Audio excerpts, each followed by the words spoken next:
దస్మితం మకరకుండలచారుగండం బింబాధరం బహుళదీర్ఘకృపాకటాక్షం శ్రీవేంకటేశముఖమాత్మని సన్నిధత్తాం.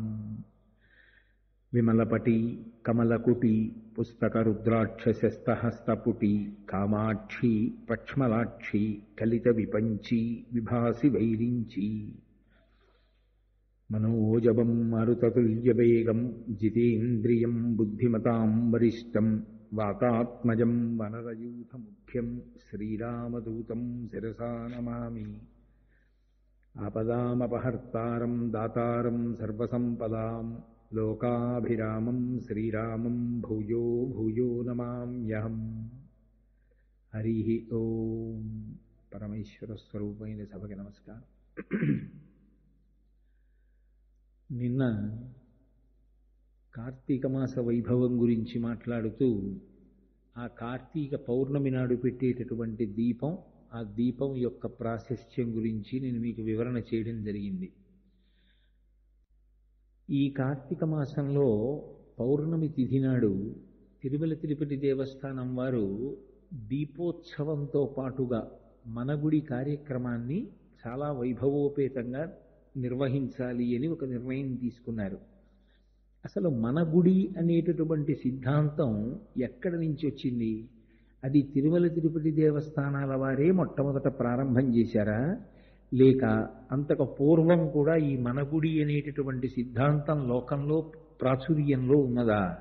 అంటే దేవాలయము అనేటటువంటిది అందరూ కూడా ఆశ్రయించడానికి యోగ్యమైనటువంటి భగవంతుని యొక్క వైభవంతో నిండినటువంటి ప్రదేశం.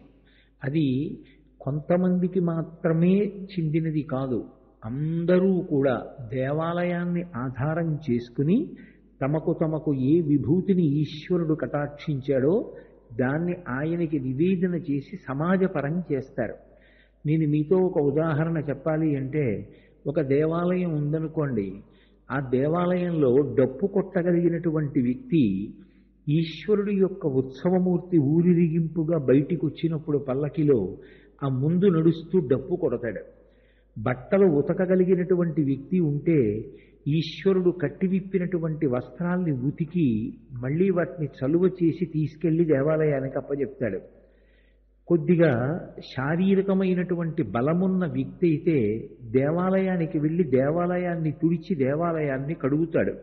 మాకు ఇప్పటికీ కాకినాడ పట్టణంలో పెద్ద పెద్ద అధికారులు, వాళ్ళే సామాన్యమైనటువంటి ఉద్యోగాలు చేస్తున్న వాళ్ళు కారు. విశ్వవిద్యాలయాల్లో పెద్ద పెద్ద పదవులు నిర్వహిస్తున్నటువంటి వాళ్ళు, మేనేజ్మెంట్ స్టడీస్కి డైరెక్టర్స్గా ఉన్నటువంటి వాళ్ళు, పెద్ద పెద్ద కర్మాగారాల్లో చాలా సమున్నతమైనటువంటి స్థాయిలో ఉన్నటువంటి అధికారులు దేవాలయానికి ప్రత్యక్షంగా కాయిక కైంకర్యం చేస్తారు. అంటే దేవాలయానికి ప్రతిరోజు వెళ్ళి గుడి తుడవడం, గుడి కడగడం, గుడికి ముగ్గులు పెట్టడం లాంటి పనులు చేస్తూ ఉంటారు. అది మనందరం కూడా దేవాలయాన్ని ఆధారం చేసుకుని మనకి ఏ విభూతిని ఈశ్వరుడిచ్చాడో దాన్ని అక్కడ నుంచే సమాజపరం చేస్తాం. ఒక నృత్యం బాగా వచ్చినటువంటి కళాకారిణి ఉంటే భగవంతునికి రాజోపచారాలు జరుగుతున్నప్పుడు అక్కడ నృత్యం చేస్తుంది. ఓ పాట పాడడం వచ్చిన వ్యక్తి ఉంటే గీతం శ్రావయామి అని అన్నప్పుడు రాజోపచారంలో పాట పాడతారు. ఓ వీణ వాయించడం వచ్చినటువంటి కళాకారుడు వాద్యం ఘోషయామి అన్నప్పుడు వీణ వాయిస్తాడు. ఒక ఆయనకి ప్రవచనం చేయడం వచ్చు, ఆ దేవాలయంలో కూర్చుని ప్రవచనం చేస్తారు. ఒక బృందానికి భజన చేయడం వచ్చు, దేవాలయంలో కూర్చుని భజన చేస్తారు. ఎవరికి ఏ విభూతి ఉండనివ్వండి, దాన్ని ఈశ్వరుడి సేవ కొరకు దేవాలయాన్నే కేంద్రంగా చేసుకుని వినియోగం చేస్తారు. అందుకే దేవాలయాలు కేవలంగా ఎవరో కొంతమందో లేకపోతే ఒకరిద్దరో ఆశ్రయించవలసినటువంటివి కావు. అందరికీ దేవాలయం అవసరం. దేవాలయ వ్యవస్థ అసలు ఎందుకు వచ్చింది అంటే, మనం వ్యక్తిగతంగా భగవంతుని విషయంలో తీర్చుకోవడం సాధ్యం కానటువంటి కోరిక ఏది ఉంటుందో అది ఒక్క దేవాలయంలో మాత్రమే తీర్చుకోగలం. నేను మీతో ఒక ఉదాహరణ చెప్పాలి అంటే, ఈశ్వరుణ్ణి ఇంట్లో పూజ చేస్తాం. కానీ పూజామందిరంలో ఉండేటటువంటి విగ్రహం నాకు నచ్చింది కదా అని ఒక 6 అడుగుల విగ్రహాన్ని తీసుకొచ్చి పెట్టడాన్ని శాస్త్రం అంగీకరించదు. ఎందుకు చెయ్యకూడదు అంటే తస్మాత్ శాస్త్రం ప్రమాణంతే కార్యాకార్య వ్యవస్థితవు అంటాడు గీతాచార్యుడు. ఒక పని చెయ్యొచ్చా చెయ్యకూడదా, ఒకవేళ ఒక పని చెయ్యొచ్చు అంటే ఆ పనిని అసలు ఎలా చెయ్యాలి అన్నది చెప్పడానికి అధికారి ఒకడు ఉంటాడు. ఎవరు దానికి అధికారి అంటే శాస్త్రం ఒక్కటే. శాసనాత్ శంసనాత్ ఇది శాస్త్ర, నిర్మోహమాటంగా రాజీ లేకుండా శాసించి రాజశాసనంలా మాట్లాడేది ఏదో దాన్ని శాస్త్రం అంటారు. వేదమే శాస్త్రము.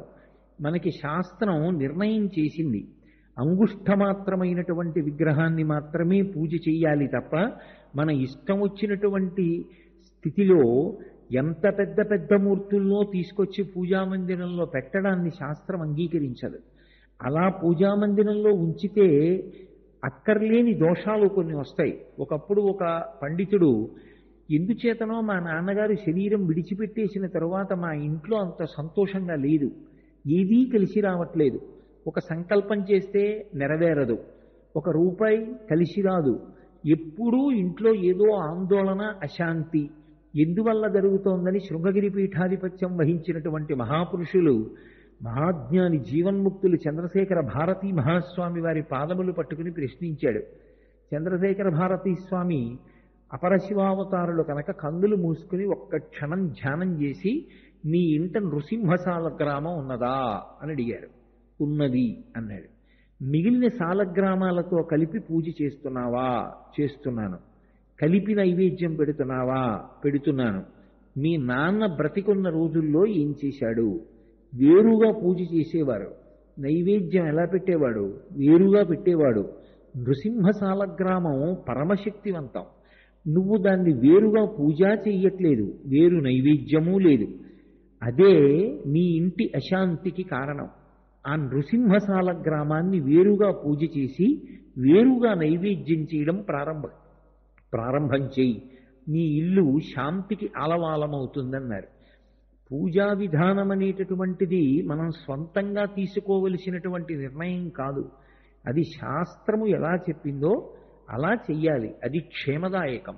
అంతే తప్ప నేను తెచ్చుకున్న మూర్తులే కదండి అని నా ఇష్టం వచ్చినట్టు చేయడం కుదరదు. కాబట్టి అంగుష్ఠమాత్ర విగ్రహమే ఉంటుంది పూజలో. ఇంటి యజమాని బొటనవేలు ఎంత ఉంటుందో అంతంత మూర్తులే ఉండాలి.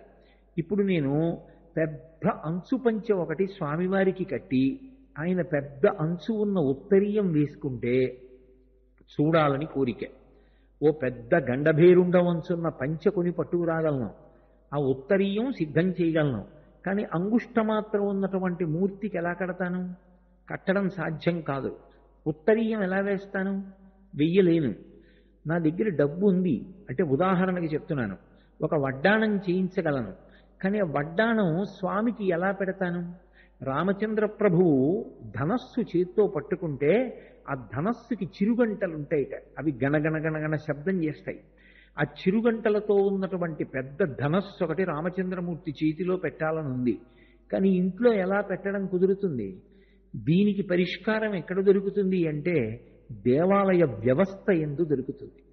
మన ఇంట ఏ కోరిక తీర్చుకోవడం కుదరదో దాన్ని దేవాలయంలో తీర్చుకుంటాం. ఒక ఐశ్వర్యవంతుడు ఉంటాడు, ఆయన ఒక పెద్ద పట్టుపంచె తెచ్చి స్వామికి బహూకరిస్తాడు. అందంగా ఆ పంచెనంతటినీ స్వామికి కడతారు. ఇప్పుడు నేను ఆ దేవాలయానికి వెళ్ళి ఆ పంచె కట్టుకున్నటువంటి స్వామిని చూసి మురిసిపోతాను. పెద్ద వడ్డాణం ఒకరు బహూకరించారు, ఇప్పుడు ఆ వడ్డాణం పెట్టుకున్నటువంటి స్వామిని చూసుకుని మురిసిపోతాను. పెద్ద కిరీటం పెట్టుకుని ఉండగా చూడాలని కోరిక. నా ఇంట మూర్తికి కిరీటం ఎలా పెట్టగలను? అదే దేవాలయంలో ఉన్నటువంటి మూర్తి కిరీటధారణ చేసి ఉండగా చూసి సంతోషపడిపోతాను. ఇప్పుడు నేను ఇంట ఆరాధన చేసి ఏ కోరిక తీర్చుకోలేనో ఆ కోర్కెలు తీర్చుకోవడానికి అటువంటి అలంకారంతో స్వామిని దర్శనం చేసి పరవశించడానికి లోకంలో ఆలంబనం ఎక్కడుంటుంది? దేవాలయంలోనే ఉంటుంది. పైగా మీరొకటి ఆలోచించండి, మనశ్శాంతి అన్నది మనుష్యునకు అత్యంత ప్రధానం. మీరు సనాతన ధర్మంలో ఏ కార్యం చెయ్యండి చిట్ట చివర ఒక మాట చెప్తారు, ఓం శాంతి శాంతి శాంతి. అందుకే ఆ శాంతి అత్యంత ప్రధానమైనటువంటి విషయం. అటువంటి శాంతి పొందడానికి సమాజమునందు ఎప్పుడూ రెండు విషయములు ఉండాలి. ఇది మీరు బాగా జీవితంలో పట్టుకోవలసినటువంటి విషయం. భక్తి అనేటటువంటి మాటలో ఈ రెండు అంతర్లీనంగా ఎప్పుడూ ఉంటాయి. ఈశ్వరుడు అన్నవాడొకడు ఉన్నాడు, నేను నమ్మాననుకోండి, ఇప్పుడు నాకు దాని కారణం చేత మొట్టమొదట ఉండేటటువంటి లక్షణం ఏమిటి అంటే ఊరట. రెండవది ఏది అంటే భయము. ఈ రెండు ఉంటాయి. అదేమిటండి, భయం ఉండకూడని విషయం కదా, మరి భయం ఉండడం మంచిదని మీరు ఎలా చెప్తున్నారు అంటే, ఆరోగ్యవంతమైన భయం ఒకటి ఉంటుంది లోకంలో. అటువంటి భయం ఉండడం చాలా మంచిది. కోపం ఉండడం తప్పే. కానీ ఏమిటి నాకు ఈ దిక్కుమాలిన కోపం, ఇంక ఈ కోపం పోదా నాకు అని నా కోపం మీద కోపం వచ్చిందనుకోండి, ఇప్పుడు ఇది ఉత్తమమైన కోపమా కాదా? కామం తప్పు, కానీ భగవంతుణ్ణి పొందాలన్న కామం నాలో కలిగిందనుకోండి, ఇప్పుడు ఆ కామము ఉత్తమమైన కామమా కాదా? అలాగే భయం కూడా ఆరోగ్యవంతమైనటువంటి భయం ఉంటుంది లోకంలో. ఆ భయం ఉన్నటువంటి వాడు తాను ఏ స్థానంలో కూర్చున్నాడో ఆ స్థానానికి ఒక మర్యాదని గౌరవాన్ని తీసుకొస్తాడు. లోకమంతటి చేత కీర్తింపబడతాడు. నేను మీకు ఒక ఉదాహరణ చెప్పాలి అంటే, కంచికామకోటి పీఠాధిపత్యం వహించినటువంటి మహాపురుషులు, ప్రాతస్మరణీయులు, అపర శివావతారులు చంద్రశేఖరేంద్ర సరస్వతి మహాస్వామి వారు. అటువంటి మహాస్వామి వారికి ఒకరోజు మధ్యాహ్నం భిక్ష వడ్డించారు. ఆయన భిక్షాస్వీకారం చేస్తూ వంటవాడి వంక తిరిగి, ఇదేం పప్పు, చాలా రుచిగా ఉంది అన్నారు. అయ్యా అది తోటకూర పప్పు అన్నాడు. చాలా బాగుందే అని తిన్నారు. మరునాడు కూడా తోటకూర పప్పు వేశాడు. ఎక్కడది అని అడిగారు. మీకు ఇష్టమని పీఠానికి వచ్చేటటువంటి సందర్శకులకు, భక్తులకు చెప్పాను. మోపులు మోపులు తోటకూర తెచ్చారు. 3వ రోజు, 4వ రోజు, 5వ రోజు తోటకూర పప్పు వేశాడు. 6వ రోజు భిక్ష వేల్టికి మహాస్వామి లేవలేదు. అయ్యా భిక్షకి వస్తారా అని అడిగారు. రావట్లేదన్నారు. తిన్నగా గోశాలలోకి వెళ్ళి గోమూత్రాన్ని ఆచమనం చేసి గోమయాన్ని తీసి నాలుక మీద రాసుకుని శుద్ధి చేసుకుని వెళ్ళిపోయారు తను ఉండేటటువంటి ప్రాంగణంలోకి. 1 రోజు అయిపోయింది, 2 రోజులు అయిపోయింది, 3 రోజులు అయిపోయింది, ఆయన భిక్షకి స్వీకరించట్లేదు. భిక్ష వేల్టికి గోశాలలోకి వెళ్ళడం, గోమయంతో ఆచమనం చేయడం, గోమయాన్ని తీసి నాలుక మీద రుద్దుకోవడం, వెళ్ళిపోవడం. శ్రీకార్యం హడిలిపోయాడు. అంటే పీఠ కార్యక్రమాలు నిర్వహించే వ్యక్తి. మహాస్వామికి ఏమైంది? 3 రోజులైంది ఆయన భిక్ష చేసి. ఇలా అయితే శరీరం ఎలా నిలబడుతుంది? పరుగు పరుగున వచ్చాడు. మా వల్ల ఏదైనా అపరాధం జరిగిందా? మహాస్వామి ఎందుకు పదార్థం తీసుకోవట్లేదని అడిగాడు. ఆయన అన్నారు, ఎక్కడికైనా వెడితే నా పేరు తెలియకపోవచ్చు, కానీ నేను ఏ ఊరు వెళ్ళినా శంకరాచార్యుల వారు వస్తున్నారు అంటారు. చంద్రశేఖరేంద్ర సరస్వతి స్వామివారన్న పేరు తెలియకపోవచ్చు, మా గురువులిచ్చిన యోగ పట్టా తెలియకపోవచ్చు, కానీ నేను కట్టుకున్నటువంటి ఏకవస్త్రం, నేను కట్టుకున్న కాషాయం, నేను పట్టుకున్న సత్యదండం చూస్తే శంకరాచార్యుల వారు వస్తున్నారంటారు. ఇప్పుడు ఈ స్వామికి తోటకూర పప్పిష్టం అని ఊళ్ళో ప్రచారం జరిగితే, నేను ఎక్కడికి వెళ్ళినా సరే ఆయనకి తోటకూర లేకపోతే తినలేరని భక్తులు వెళ్ళి తోటకూర తెస్తూ ఉంటారు. అకాలమైనటువంటి కాలం ఒకటి ఏర్పడుతుంది, అప్పుడు తోటకూర దొరకదు ఒక్కొక్క ఋతువులో. ఈ స్వాములారికి తోటకూర తేలేక చస్తున్నామంటారు. ఆ అపకీర్తి నాకు కాదు, శంకరాచార్యుల వారు అని పిలిపించుకున్న ఈ మాట ఈ పీఠాలకన్నిటికీ కూడా కారణమైనటువంటి మహాపురుషుడు శంకరాచార్యుల వారికి వెడుతుంది. ఆయన పేరు పెట్టి నన్ను పిలిచినందుకు నేను ఎంత జాగ్రత్తగా బతకాలి. సన్యాసం తీసుకున్నవాణ్ణి, కాషాయం కట్టుకున్నవాణ్ణి పొరపాటున రుచికి లొంగి తోటకూర పప్పు బాగుందన్నాను. వంటవాడి తప్పే ఉంది? 2వ రోజు తోటకూర పప్పు వేశాడు, 3వ రోజు తోటకూర పప్పు వేశాడు. కానీ శంకరాచార్యుల వారు వస్తున్నారు అని అనిపించుకోవలసినటువంటి అంత ప్రముఖమైన స్థానంలో ఉన్న నేను కేవలంగా జిహ్వేంద్రియానికి లొంగిపోయి అలా అనిపించుకోవడం ఇష్టం లేక చేసిన దోషం పోవడానికి భిక్షా సమయం అవ్వగానే గోశాలకు వెళ్ళి గోమూత్రంతో ఆచమనం చేసి గోమయాన్ని నాలుక మీద రుద్దుకుని నా నాలుకని శుద్ధి చేసుకుంటున్నాను. ఇంకెప్పుడూ నేను రుచికి లొంగకుండెదనుగాక అన్నారు. ఇది శంకర భగవత్పాదుల పట్ల వారికి ఉన్నటువంటి భయం.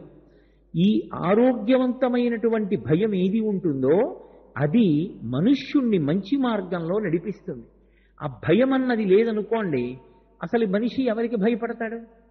మనిషి తనంత తాను వశపడాలి తప్ప అసలు వశపడనిది లోకంలో ఎందుకు పనికిరాదు. ఒక ఏనుగుంది, మావటి మాట వింటుంది. మావటి మాట వింది కాబట్టి ఆ ఏనుగుని తీసుకెళ్లి స్వామివారు మలయప్ప స్వామి మాడవీధుల్లో ఊరిరిగింపుగా వస్తుంటే ముందు ఏనుగుని నడిపిస్తున్నారు. ఎందుకని? పక్కనున్న మావటి ఆగు అంటే ఆగుతుంది, నడువు అంటే నడుస్తుంది, ఇక చాలు పద అంటే వచ్చేస్తుంది, తొండం ఎత్తు అంటే ఎత్తుతుంది, తొండం దింపు అంటే దింపుతుంది. నేను ఇంత లావునున్నాను, మావటంత సన్నగా ఉన్నాడు, అతని మాట నేను వినడం ఏమిటని ఏనుగు తనంత తాను స్వాతంత్ర్యాన్ని ప్రకటించుకుని విజృంభిస్తే ఆ ఏనుగుని మాడవీధుల్లో మలయప్ప స్వామి ముందు నడిపిస్తారా? వశవర్తి కానటువంటి ఏనుగుకి ఊరిరిగింపులో తిరిగేటటువంటి యోగ్యత లభ్యం కాదు. తన మాట వినే కుక్క అయితే యజమాని పిలిచి కబళం పెడతాడు. గుర్రం తన మాట వింటే ఆ గుర్రం ఎక్కి యజమాని వెడతాడు. ఏ పెంపుడు జంతువైనా తన మాట వింటే యజమాని పోషిస్తాడు. అసలు లొంగకపోవడం అనేటటువంటిది జీవితంలో అన్నిటికన్నా ప్రధానమైనటువంటి ప్రమాదం. తనంత తానుగా వశపడాలి. సముద్రం అంతటిది తనకి తానుగా వశపడింది. నేను చెలియలి కట్టని పెట్టుకుంటున్నాను, ఈ చెలియలి కట్ట దాటి నేను రాను, నాకు శక్తి ఉన్నా నేను ఈ చెలియలి కట్టని దాటి ఊరి మీద పడను, ఇక్కడి వరకే వచ్చి వెనక్కి వెళ్ళిపోతానంది. ఏమి సముద్రానికి చేత కాక రాలేదా ఊరి మీదకి? నేను రాను అని తనకి తాను నియమం విధించుకొని తాను వెనక్కి వెళ్ళిపోయింది. అలా మనిషి లొంగాలి ఎవరికో ఒకరికి. తల్లికి లొంగుతావా, తండ్రికి లొంగుతావా, గురువుకి లొంగుతావా, దైవానికి లొంగుతావా, స్నేహితుడికి లొంగుతావా, ఎవరికి లొంగుతావన్నది నిర్ణయం తీసుకోవాలి. ఎవరికి లొంగావన్న దాంట్లో లొంగిపోవడం ప్రధానం కాదు, అవతలవాడు ధార్మికుడై ఉండడం ప్రధానం. లేకపోతే ఆ లొంగిపోవడం కూడా ఒక్కొక్కప్పుడు ప్రమాదానికి దారితీస్తుంది. కర్ణుడు దుర్యోధనుడికి లొంగాడు, ఉపయోగం ఉందా? హనుమ రామచంద్రమూర్తికి లొంగారు, భవిష్యత్ బ్రహ్మ అయ్యారు, చిరంజీవి అయ్యారు. నువ్వు ఎవరికి వశవర్తివి కావాలో వారికి వశవర్తివి కావాలి. అసలు అలా వశపడని వాడు దేశంలో ఎవరికీ ఉపయోగపడలేడు. నేను ఎవరికీ లొంగను అన్నవాడు పరమ ప్రమాదకరమైన వ్యక్తి. నేను ఎంత ఉద్రేకంలో ఉండనివ్వండి, వారు వచ్చి హా అంటే చాలా ఆగిపోతాను, నాకు వారి పట్ల ఉన్న గౌరవం అటువంటిది అని ఎవరో ఒకరికి వశవర్తి కావాలి. అలా వశపడిన వాడెవరో వాడు ఆరోగ్యవంతమైన భయం ఉన్నవాడు.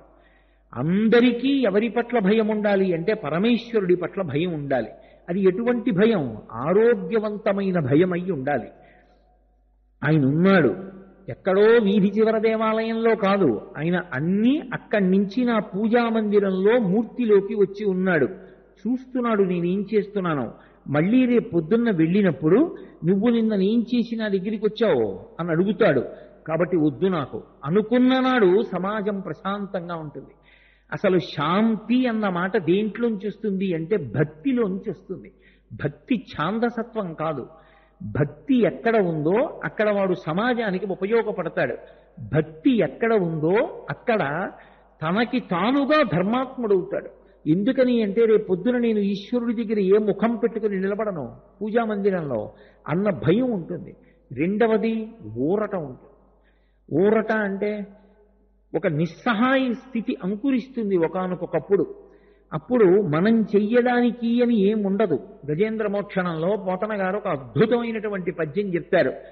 మకరితోడపోరు మాతంగ విభుని ఒక్కరినిడించిపోవ కాళ్ళు రాక కోరి చూచుచుండి కుంజరీయూధంబు మగలు తగులు కారు మగువలకును అంటారు. ఒంట్లో ఓపికన్నప్పుడు ఎప్పుడూ గుడికి వెళ్ళలేదు, కానీ ప్రాణాపాయం ఏర్పడి ఎక్కడో వైద్యశాలలో పడుకోబెట్టబడి ఒంటి నిండా గొట్టాలు పెట్టబడి చుట్టూ యంత్రాలు అమర్చి ఉంటే గీతల రూపంలో ఊపిరి తెలుస్తుంటే ఉంటాడో ఉండడో అని దూరబంధువులు కూడా వచ్చి అద్దంలోంచి చూస్తుంటే అప్పుడు అందరికన్నా దగ్గరగా ఉన్నవాడు, రక్షించగలిగిన వాడిగా కనపడేవాడు పరమేశ్వరుడు ఒక్కడే. అటువంటి పరమేశ్వర స్థానం ఆ దేవాలయం. ఆ దేవాలయం ఊరటకి కేంద్రం. మనసు ఎంత బాధతో ఉండనివ్వండి, ఎంత కుండి ఉండనివ్వండి, ఈ దేశం నేర్పిన అలవాటు ఏమిటంటే ఉత్ప్రేరకముల చేత నాడీమండలాన్ని చిన్నాభిన్నం చేసేటటువంటి మాదక ద్రవ్యముల చేత తాత్కాలికమైనటువంటి మత్తుకి వశుడై బ్రతకడం ఈ దేశపు ఆచారం కాదు. ఎక్కడ ఊరట పొందుతాడు అంటే దేవాలయంలో ఊరట పొందుతాడు. దేవాలయంలో ప్రవేశించి కాళ్ళు కడుక్కొని దర్శనం చేసుకుని వెళ్ళి కూర్చున్నాడు మంటపంలో, అంతే. ఎవరో భజన చేస్తున్నారు, వాళ్ళందరూ భజన చేస్తుంటే ఆ భజనలో మనసు అటు వెళ్ళిపోతుంది. సుఖానికి కానీ దుఃఖానికి కానీ కారణం ఎవరు? మనసే. మనసు ఆ వస్తువుని పట్టుకున్నంతసేపు దుఃఖం, అదే మనసు క్షేమకరమైన వస్తువు మీదకి వెళ్ళిపోతే ఊరట. ఇప్పుడు ఆ భజన వింటున్నాడు, స్వామివారి ఊరిరిగింపు ఎడుతోంది, దానితో పాటుగా ఊరిరిగింపులో వెళ్ళాడు. ఊరేగింపు కాదు, ఊరిరిగింపు. ఊరిని ఇరిగింప చేస్తారు. ఓ కచేరీ జరుగుతోంది, పాట వింటున్నాడు. ఒక నృత్యం జరుగుతోంది, చూస్తున్నాడు. మనసు సాత్వికమైనటువంటి గుణంతో ఉంటుంది. రెండు చెప్పుకోవడానికో ఆలంబనం ఉంటుంది. అన్ని వేళలా చెప్పుకున్నంత మాత్రం చేత కష్టం తీరుతుందని నమ్మకం లేదు. ఎందుచేత అంటే అటువంటి సహృదయం కలిగిన వ్యక్తి దొరకడం అదృష్టం. ఎదురుగుండా ఉన్నటువంటి వ్యక్తికి నేను ఇటువంటి ఇబ్బందిలో ఇరుక్కున్నానయ్యా అని చెప్పారనుకోండి, వాడు వెనక్కి తిరిగి మా బాగా ఇరుక్కున్నాడనేవాడు ఉంటాడు, లేదా ఒక వికిలి నవ్వు నవ్వేవాడు ఉంటాడు. అసలు చెప్పుకోవడానికి వ్యక్తి లేకపోవడం కన్నా పరమ దుఃఖం లోకంలో ఇంకోటి లేదు. అందుకే శ్రీరామాయణంలో రాముడిది కష్టమా సీతమ్మది కష్టమా అంటే రాముడిది కాదు కష్టం, సీతమ్మది కష్టం. రాముడికి తన కష్టం చెప్పుకోవడానికి లక్ష్మణస్వామి ఉన్నాడు, సుగ్రీవుడున్నాడు, హనుమ ఉన్నారు, వానరులు ఉన్నారు. కానీ సీతమ్మకి ఎవరున్నారు? లంబకర్ణ లలాటంచ లంబోదర పయోధరాం లంబోష్ఠీం లంబజుబుకాం లంబాస్యాం లంబజానుకాం. వికృతమైనటువంటి రూపాలతో ఉన్న రాక్షస స్త్రీలు చుట్టూ పరివేష్టించి ఉన్నారు. అంతమంది ఉండగా తన కష్టం చెప్పుకోవడానికి సీతామాతకి ఎవ్వరూ లేరు. ఇప్పుడు కష్టం ఎవరిది? మాట చెప్పుకోవడానికి మనిషి లేకపోవడం కష్టం. కానీ దేవాలయాలు ఉన్నంతకాలం నీ కష్టం చెప్పుకుని ఊరట పొందడానికి అక్కడకు వచ్చేవాడు లేడన్న మాట లేదు. అందుకే ఈ దేశంలో మాట ఉండి అన్వయం కానిదేది అంటే అనాథ అన్న మాట ఒక్కటే. మరి అనాథ అన్న మాట ఎందుకు వచ్చింది అన్నారు. అటువంటి వాణ్ణి నేను అని చెప్పడం ఎప్పుడూ కుదరదని చెప్పడానికి ఆ మాట వచ్చింది అన్నారు. ఎందుకు అనాథలు ఉండరు? అనాథ అంటే నాథుడు లేనివారు, నాథుడు అంటే రక్షించేవాడు అని. రక్షించేవాడు లేనివాడు లేకపోవడం ఉండడం ఏమిటి లోకంలో? అసలు లోకంలో అనాథ లేడు. అందరికీ ఆ లక్ష్మీనారాయణులు ఉన్నారు, పార్వతీ పరమేశ్వరులు ఉన్నారు. వాళ్ళుండగా అనాథ ఎవరున్నాడు? ఒకవేళ స్వామికి అమ్మా నాన్న లేరు కదండి, అందుకని స్వామి అనాథ అంటావేమో. ఆయనకు ఆవిడుంది, ఆవిడకి ఆయన ఉన్నాడు, ఇక అనాథ ఎవరు? అసలు అనాథ అన్న మాట అన్వయం కాదు, ఎవరూ అనాథలు కాదు. ఇంతమంది ఉండగా అనాథ ఎందుకుంటాడు లోకంలో? ఎవరూ అనాథ కాడు. అనాథ అన్నది భయంలోంచి వచ్చినటువంటి ఒక భావన తప్పించి అనాథ అన్న మాట ఎవరికీ అన్వయము కాదు. దానికి ఎక్కడ ఒక సాక్ష్యం దొరుకుతుంది? ఊళ్ళో ఉన్న దేవాలయమే అందరికీ నాథుడున్న ప్రదేశం. ఎంత కష్టంలో ఉండు దేవాలయానికి వెళ్ళి చెప్పుకుంటాడు, ఈశ్వరా ఈ ఇబ్బంది కలిగింది, మీరు తప్ప నన్ను ఆదుకునేవారెవరు, మీరు రక్షించాలని ఈశ్వరుణ్ణి ప్రార్థన చేసుకుంటాడు. అందుకే దేవాలయం మనసు ఊరట పొందేటటువంటి కేంద్రం. దేవాలయంలోనే వ్యాకరణ మంటపాలుంటాయి. శివాలయంలో వ్యాకరణ మంటపం కడతారు. ఆ వ్యాకరణ మంటపంలో కూర్చుని గురువు గారు శిష్యుడికి వ్యాకరణం నేర్పుతాడు. దేవాలయంలోనే మనసు విశ్రాంతి పొందుతూ భగవంతుణ్ణి పట్టుకుంటుంది. అందుకు రాజోపచారాలు వచ్చాయి. మిమ్మల్ని పూజ చెయ్యండి అన్నాననుకోండి, మార్చి మార్చి మార్చి మార్చి మళ్ళీ మనసుని తీసుకొచ్చి అక్కడ పెట్టి భగవంతుని యొక్క సేవ యందు మగ్నము కావాలి. పాదయోహో పాద్యం సమర్పయామి అంటే ఏదో ఉద్ధరణితో తీసి నీళ్ళిలా వేయడం కాదు. పాదయోహో పాద్యం సమర్పయామి అంటే నిజంగా నువ్వు పూజ చేస్తున్నటువంటి దేవత యొక్క పాదములు కనపడాలి. కనపడితే నువ్వు ఆ ఉద్ధరణితో నీళ్లు ఇలా పోస్తే పాదముల మించి జారి నీళ్లు కింద పడితే తడి అయినటువంటి పాదములను అలా విడిచిపెట్టకుండా నువ్వు నీ ఉత్తరీయం తీసి ఆ పాదములను ఒక్కసారి మెత్తగా ఇలా ఒత్తాలి. అంటే పాదయోహో పాద్యం సమర్పయామికి తర్వాత ఉపచారానికి మధ్యలో కించిత్ వ్యవధానం అవసరం అవుతుంది. ఎప్పుడు? అసలు మనసు అన్నది అక్కడ ఉంటే. అసలు మనసు పెట్టవలసిన అవసరం లేదనుకోండి, 16 ఉపచారాలు 3 నిమిషాల్లో అయిపోతాయి. అసలు వాడు పూజ చేస్తున్నాడా లేదా ఒక్క చోట తెలిసిపోతుంది. శుద్ధాచమనీయం సమర్పయామి అంటాడు. ఇలా తీసి ఇలా అంటాడు తమలపాకుతోటి. ఇంకేం పూజ? నువ్వు చేస్తే 3 మాటలా? ఈశ్వరుడికి అయితే ఒక్క మాట దులుపుతావా? అదేం పూజ? శుద్ధ ఆచమనీయం సమర్పయామి అంటే ఆయనకి 3 మాటలు ఇవ్వాలా వద్దా? ఆయన ఇలా చేయి పట్టాలా వద్దా? లోపలికి పుచ్చుకుని మళ్ళీ చేయి చాపాలా వద్దా? 3 మాటలు సమయం పడుతుందా?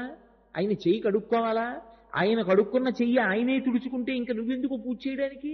ఆయన చెయ్యి తుడుచుకున్న తర్వాత నీ ఉత్తరీయం పెట్టి ఆయన చెయ్యి తుడవాలా? ఇవి జరగాలంటే నీ మనసు అక్కడ ఉండాలా? మనసు అక్కడ ఉంటే ఉపచారం నడుస్తుంది. కానీ రాజోపచారం దగ్గరికి వచ్చేటప్పటికి మనసు విశ్రాంతిగా ఈశ్వరుణ్ణి పట్టుకుంది. అంటే పూజ చేసి చేసి బడలిపోయిన మనసు ఈశ్వరుణ్ణి పట్టుకోవాలి అంటే రాజోపచారం ఒక్కటే మార్గం. అది ఇంట్లో ఎలా నడుస్తుంది? అన్ని రాజోపచారాలు ఎలా నడుస్తాయి? గజాన్నారోహయామి అంటాను, ఏనుగుని తీసుకొచ్చి అక్కడ పెడతానా నిజంగా? అశ్వాన్నారోహయామి అంటాను, గుర్రం మీద ఈశ్వరుణ్ణి ఎక్కించి తిప్పగలనా? లేకపోతే ఓ పల్లకీలో పట్టుకుంటాను అంటాను, పల్లకీ తీసుకొచ్చి నిజంగా ఈశ్వరుణ్ణి అందులో కూర్చోబెడతానా? నృత్యం దర్శయామి అంటాను, నృత్యం నిజంగా అక్కడ నేను చేసి చూపించగలనా ఈశ్వరుడికి? అన్నిటి బదులు ఒక పువ్వు వేస్తాను. అదే ఒక దేవాలయానికి వెళ్ళారు. మీరు దేవాలయంలో పూజలో పాల్గొనలేదు. పూజలో పాల్గొనకపోయినా మీ మనసు మాత్రం మారి మారి ఈశ్వరుని యందు లగ్నమవుతుంది. మిగిలిన సేవలు వెంకటేశ్వరుడికి ఆనంద నిలయంలో జరుగుతాయి, దేవాలయ ప్రాంగణంలో జరుగుతాయి, తప్పితే వైభవ మంటపంలో జరుగుతాయి. సహస్ర దీపాలంకార సేవ బయట జరుగుతుంది. అన్ని దీపాలు వెలుగుతూ ఉండగా ఉభయనాంచారులతో ఆయన ఊయల ఊగుతాడు. ఆ ఊయల ఊగుతున్నప్పుడు కంటితో చూస్తూ ఉంటాం, సంతోషంగా ఉంటుంది. పక్కన ఉన్నటువంటి వారు అన్నమాచార్య కీర్తన పాడతారు, వేరొకరు పురంధరదాస్ గారి కీర్తన పాడతారు, డోలు సన్నాయి మీద ఒక కీర్తన పాడతారు, వేదంతో మంత్రపఠనం చేస్తారు, అక్కడ నక్షత్రహారతి ఇస్తారు. ఇక్కడ పాట పాడుతున్నా కూడా రాజోపచారంలో మనసు భగవంతుని మీదే ఉంటుంది. ఎందుకని? లో కంజదలాయతాక్షి కామాక్షి అని కుంజర గమనే అన్నారనుకోండి, ఏనుగు నడిచినప్పుడు ఎంత అందంగా ఉంటుందో కామాక్షి నడుస్తుంటే అంత అందంగా ఉంటుంది. ఇప్పుడు కీర్తన వింటున్నావు, మనసులో కామాక్షిని దర్శనం చేస్తున్నావు. అలాగే నృత్యం జరుగుతోంది. కస్తూరీ తిలకం లలాట ఫలకే అని ఆ నృత్యం చేస్తున్న కళాకారిణి ఇలా చూపించింది. ఇప్పుడు ఆవిడ బొట్టు పెట్టుకోవడం కనపడుతుందా? కృష్ణుడు కస్తూరి తిలకం ఇలా పెట్టుకున్నాడు అని కనపడుతుందా? నర్తిస్తున్నది ఆవిడైనా ఆవిడలో కృష్ణుణ్ణి చూస్తాం మనం. అంటే మనసు విశ్రాంతి తీసుకుంటూ ఈశ్వరుణ్ణి పట్టుకుంటుంది. కరే కంకణం అంటుంది, అంటే ఆవిడ కంకణం ఇస్తుందనే, కృష్ణుడి యొక్క చేతికి కంకణం ఉంది అని ముద్రపడుతుంది. అప్పుడు కృష్ణుడి చేతిని మనం మనోనేత్రంతో దర్శనం చేస్తాం. ఇప్పుడు ఇన్ని కార్యక్రమాలు జరగడానికి ఆలంబనం ఏది? దేవాలయం. పైగా ధర్మము నిలబడడానికి ప్రధానమైన కేంద్రం ఏది అంటే దేవాలయమే.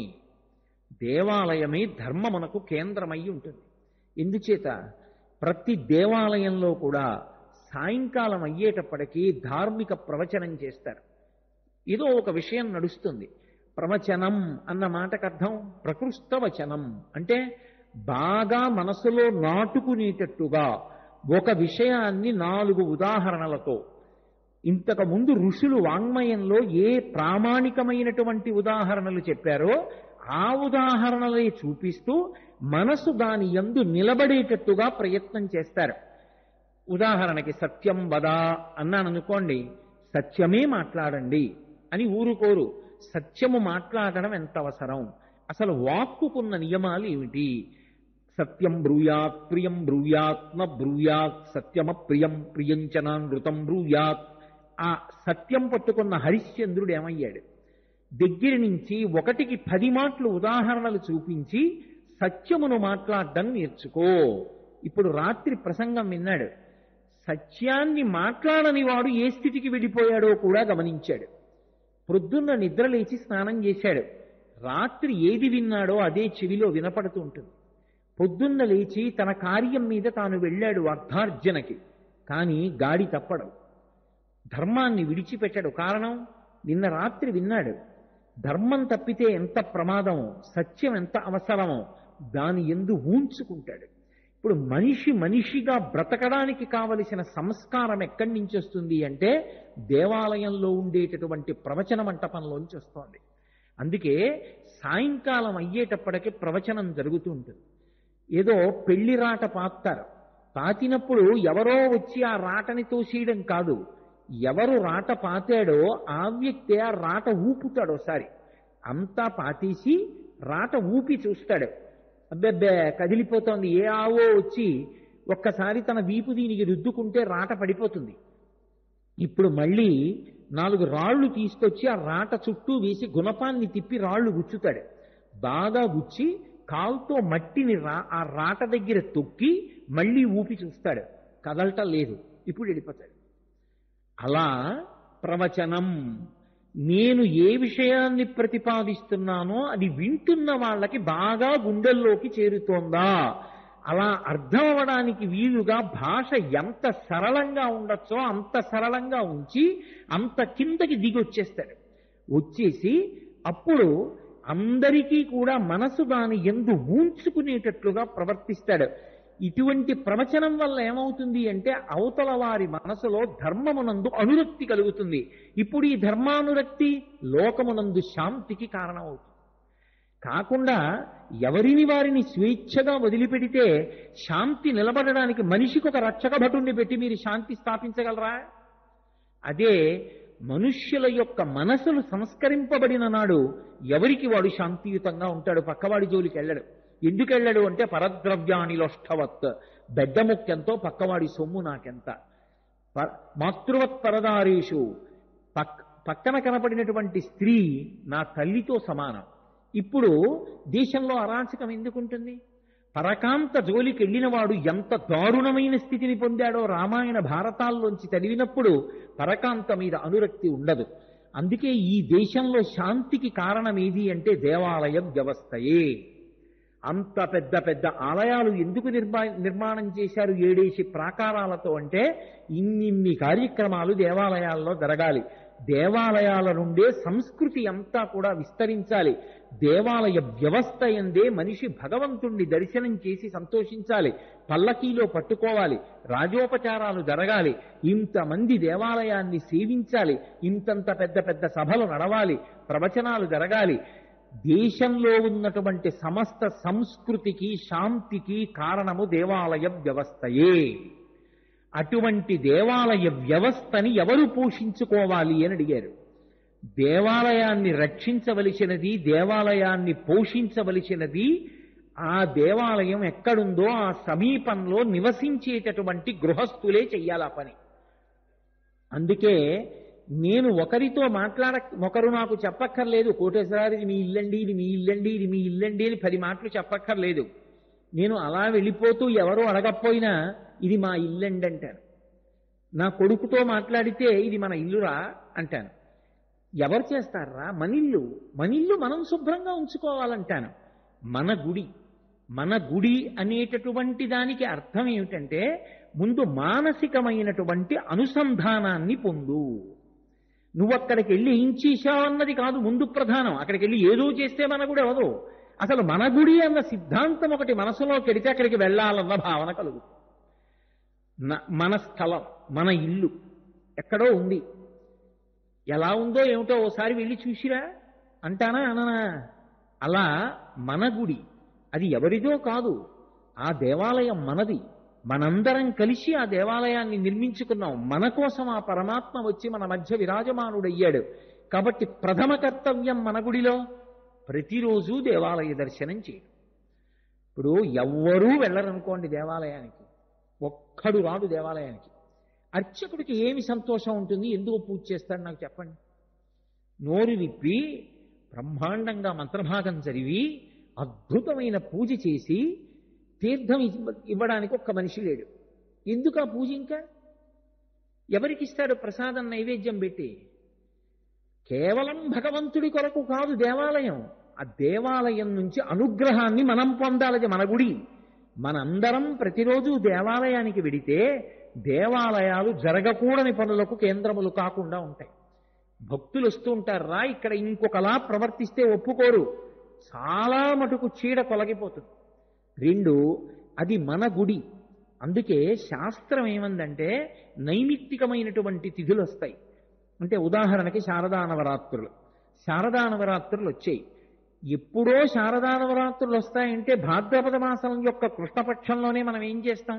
ఇల్లంతా శుభ్రంగా దులిపించేస్తాం, ఇల్లంతా కడిగిస్తాం, ముగ్గులు పెడతాం. మన ఇంటికి మనం సేవ చెయ్యడానికి ముందు ఎక్కడ చెయ్యాలి అంటే మన గుడి. ఇక్కడ ఈ ఇంట్లో నేను సుఖంగా, నా కొడుకు సుఖంగా, నా కూతురు అల్లుడు సుఖంగా, ఎవరికంట నీరు పెట్టుకుంటే నాకంట నీరు వస్తుందో వాళ్ళ కళ్ళమ్మట నీళ్లు రాకుండా వాళ్ళందరూ సుఖంగా ఉన్నారు అంటే చూస్తున్నవాడొకడు ఉన్నాడు. వాడు మన గుడిలో ఉన్నాడు. వాడికి ముందు సేవ చేసి తర్వాత నేను చేసుకుంటాను. రామాయణంలో లక్ష్మణస్వామి ఒక మాట అంటాడు, పరవానస్మి కాకుత్స త్వయి వర్ష శతం స్థితే స్వయంతు రుచిరేదీశే క్రియాతు మితిమాం వద అంటాడు. రామ, నేను కట్టలేదు పర్ణశాల. రామ, పర్ణశాల మీరు నా చేత కట్టించారు అన్నాడు. నేను కట్టుకోలేదు ఇల్లు. అయ్యో, ఈ కోటేశ్వరరావు ఎప్పుడూ వసతి గృహే వసతి గృహే వసతి గృహే అని సంకల్పం చేస్తున్నాడు రా. వీడికి స్వగృహే అని ఓ సంకల్పం చెప్పుకుని వీడిది నా సొంత ఇల్లు అన్న భావన పొంది వీడు సంతోషిస్తే, వీడు నా బిడ్డ కాబట్టి నాకు సంతోషంగా ఉంటుందని ఈశ్వరుడు నా చేత ఒక ఇల్లు కట్టించాడు. ఇప్పుడు ఆ ఇల్లు ఎవరిది? ఆయనది. ఆయన నా చేత కట్టించాడు, నేను ఆయన ఉపకరణాన్ని. ఈ ఇల్లు కట్టించిన వాడు ఎక్కడున్నాడు? అదిగో అక్కడున్నాడు. వాడు ఉండి ఈ ఇల్లు కట్టించాడు. నేనెక్కడి నుంచి వచ్చాను? కాతే కాంతా కస్తే పుత్ర సంసారోజమతీవ విచిత్ర కస్యత్వం కక్కుతయాయాత తత్వం చింతియ తదియభ్రాత అంటారు శంకర భగవత్పాదులు. నేనెవరు? ఎక్కడి నుంచి వచ్చాను? మహా అయితే ఎంతవరకు చెప్పగలను? నేను మా అమ్మ కడుపులోంచి వచ్చాను. మా అమ్మ కడుపులో పిండం ఎప్పుడు ఏర్పడింది? ఏదో ఫలానా సంవత్సరంలో ఏర్పడింది. పరమ భయంకరంగా ఉంటుంది ఆ పిండం ఏర్పడినప్పుడు. చనిపోయిన తరువాత అస్థిపంజరం ఎలా ఉంటుందో అమ్మ కడుపులో ఏర్పడుతున్న పిండం కూడా అలాగే ఉంటుంది. ఆ పిండంలోకి నేను ప్రవేశించాను. అంటే ఎక్కడి నుంచి వచ్చి అందులోకి వచ్చాను? అందులోకి వచ్చిన వాడిని కటిక చీకట్లో కొట్టుకుని నేను విడిచిపెట్టిన మలమూత్రముల నుండి ఉద్భవించినటువంటి సూక్ష్మమైనటువంటి క్రిములే నన్ను కొరికేస్తుంటే బాధపడుతున్న వాణ్ణి నేను మళ్ళీ బయటికి వచ్చేటట్టుగా ప్రసూతి వాయువు తోసేస్తే బయటికి వచ్చి పడి క్షేమంగా ఉండేటట్టు చూసిన వాడెవరు? వాడు అదిగో ఆ పక్కనే ఉన్నాడు దేవాలయంలో. వాడు మా ముత్తాత గారికి తాతగారిని, తాతగారికి తండ్రి గారిని, తండ్రి గారికి నన్ను, నాకు కొడుకుని, కొడుకు కడుపున ఇంకొక కొడుకుని, ఇలా తామర తంపరగా మా వంశాన్నంతటినీ పెంచి పెద్ద చేస్తున్నాడు. వాడి సేవ చేసొచ్చి ఈ ఇంట సేవ చేస్తాను. వాడు ఉండబట్టి కదూ ఇదంతా నడుస్తోంది. ముందు వాడి సేవ చెయ్యొద్దు. ఇది మన గుడి. మన గుడి అన్న మాటకు అర్థం ఏమిటంటే, ఇవాళ నేను కాదు, నేను ఉన్నాను అంటే నాకన్నా ముందు నా తల్లిదండ్రులు ఉన్నారు. నా తల్లిదండ్రులు ఉన్నారు అంటే నా తాతగారు ఉన్నారు. తాతగారికి ముందు ముత్తాతగారు ఉన్నారు. వీళ్ళందరినీ ఇలా పరంపరాగతంగా తీసుకొచ్చినటువంటి మహానుభావుడు ఒకడున్నాడు. వాడు మా గుడిలో ఉన్నాడు. అది మన గుడి. ముందు నా ఇంటికి కాదు నేను చెయ్యడం, మన గుడికి చేసుకుంటాను. అందుకని గుడికి సేవ చేస్తారు. గుడికి సేవ చేయడం అంటే నీ ఇంటికి ఏం చేస్తావో గుడికి అదే చెయ్యాలి. ఇంట్లో ఇల్లంతా శుభ్రంగా తుడుచుకుంటాం, గుడిలో కూడా అలాగే తుడుచుకోవాలి. మేము కాకినాడ పట్టణం నుంచి తీర్థయాత్రకు వెడుతుంటాం. ఎక్కడికైనా వెడితే మేము చేసే పని ఏమిటి అంటే, యాత్రకు వెళ్ళినప్పుడు తప్పకుండా సాధ్యమైనంత మటుకు ఏదో ఒక దేవాలయం దగ్గరికి వెళ్ళి ఆ దేవాలయం వాళ్ళని ప్రార్థన చేస్తాం. అయ్యా, కాసేపు మేము రేపటి రోజున వచ్చి 1-2 గంటలు ఇక్కడ ఆలయానికి సేవ చేసుకోవచ్చా అని అడుగుతాం. చేసుకోండి అంటారు. ఒకప్పుడు కాశీపట్టణానికి వెళ్ళినప్పుడు కంచికామకోటి వారి దేవాలయాన్ని ప్రార్థన చేశాం, చెయ్యండి అన్నారు. అందరం ఉదయం 7 అయ్యేటప్పటికి దేవాలయానికి వెళతాం. వాళ్ళెవ్వరినీ ఏం అడగం. మేము పట్టుకెళ్ళినటువంటి బట్టల్లోనే ఓ కట్టుకుని విప్పేసినటువంటి పంచె ఒకటి తడిపి ఓ 10 ముక్కలు చేసుకుంటాం. అలా అందరం తలో పాతగుడ్డ, ఓ చీపురు కట్ట, ఓ బూజులు కర్ర, అందరం తలో 10 రూపాయలు వేసుకుంటే వస్తాయి. ఇప్పుడు ఇవన్నీ పట్టుకుని గుడికి వెడతాం. ఏదో 8 గంటలకి దేవాలయంలో మన గుడి ప్రారంభం అవుతుంది. అంటే 8 గంటలకు ఒకసారి దేవాలయం అంతా గంటలు మోగుతాయి. 8:05 దేవాలయాల తలుపులు మూసేస్తారు. ఎందుకని అంటే మనం దులిపిన దుమ్ము వెళ్ళి స్వామి మీద పడకూడదు. వాడు ఉన్నాడన్న భావన కదూ చెయ్యాలి. అంతేకాని అది విగ్రహం అనుకుంటే ఇంకా దేవాలయం ఎక్కడవుతుంది? 8, 5 తలుపులు మూస్తారు. ఇప్పుడు చీపురు కట్టలు పట్టుకుని తుడవగలిగిన వాడు తుడుస్తాడు, బూజులు కర్రలు పట్టుకుని గోడలు దులుపుతారు, పీతాంబరం పట్టుకుని వాహనాలన్నింటినీ కూడా తళతళ మెరిసేటట్టుగా తోమేస్తారు. అలాగే గోమయాన్ని తీసుకొచ్చి నీళ్లల్లో కలిపి కడగడం అయిపోయిన తర్వాత చిలికి ముగ్గులు పెట్టేస్తారు. చక్కగా దేవాలయానికి సంబంధించినటువంటి పాత్ర సామాను ఉంటుంది, ఏదో నైవేద్యం పెట్టే పళ్ళేలు, ఆ దీపపు సమ్మెలు, ఇలాంటివన్నీ తీసుకొచ్చి అక్కడ పడేస్తే ఓ కేజీ చింతపండు, 1/2 కిలో ఉప్పు కొనుక్కుంటే చాలు. అది దగ్గర పెట్టుకుని పాత్ర సామానంతా తోమేసి బోర్లించేస్తారు, బంగారంలా అయిపోతాయి. ఇప్పుడు ఈ సామానంతటినీ కూడా తర్వాత దేవాలయం వాడుకుంటుంది. మన గుడి కోసం ఏం చెయ్యాలని ఉండదు. మన ఇంటికైతే ఏం చేస్తున్నావు?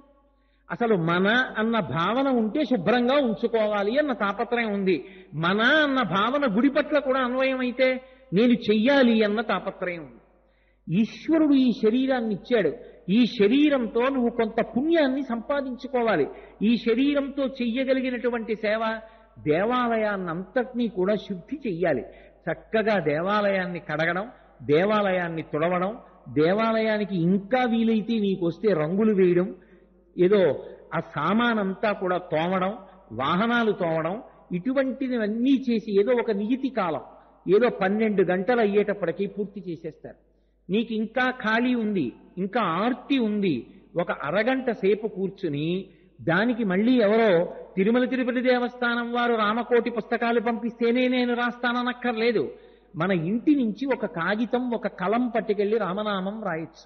ఒకప్పుడు గుంటూరు పట్టణంలో నేను సంపూర్ణ రామాయణ ప్రవచనాలు చేసే రోజుల్లో శ్రీరామనామం పిల్లలు రాస్తే బాగుంటుంది. పెద్దలు ఎప్పుడూ రాస్తూ ఉంటారు, కానీ రామనామం పిల్లలకి రావాలి.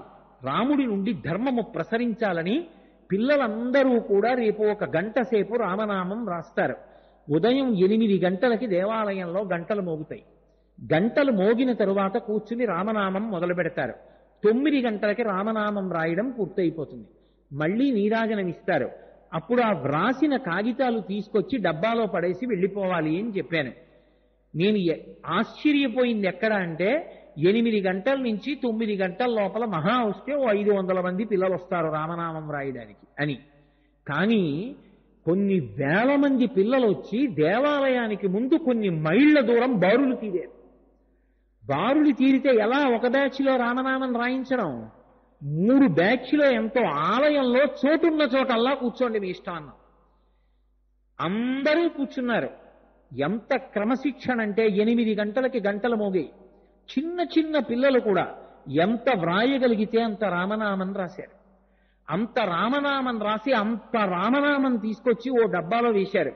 కొన్ని కోట్ల రామనామం అయిపోయింది. ఎంతసేపట్లో? 2 గంటల్లో కొన్ని కోట్ల రామనామం అయింది. ఇప్పుడు ఆ రామనామాన్ని అంతటినీ ఏం చెయ్యాలి?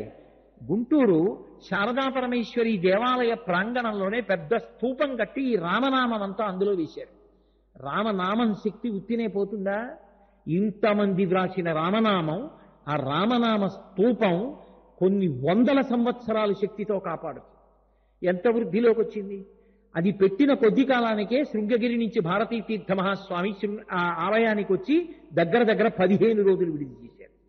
రామనామం రామనామమే. నీకు ఖాళీ ఉంది, ఆ రోజున ఒక అరగంట సేపు అందరూ కూర్చుని రామనామం రాయండి. మన గుడి ఒకరోజు చేసే కార్యక్రమం కాదు.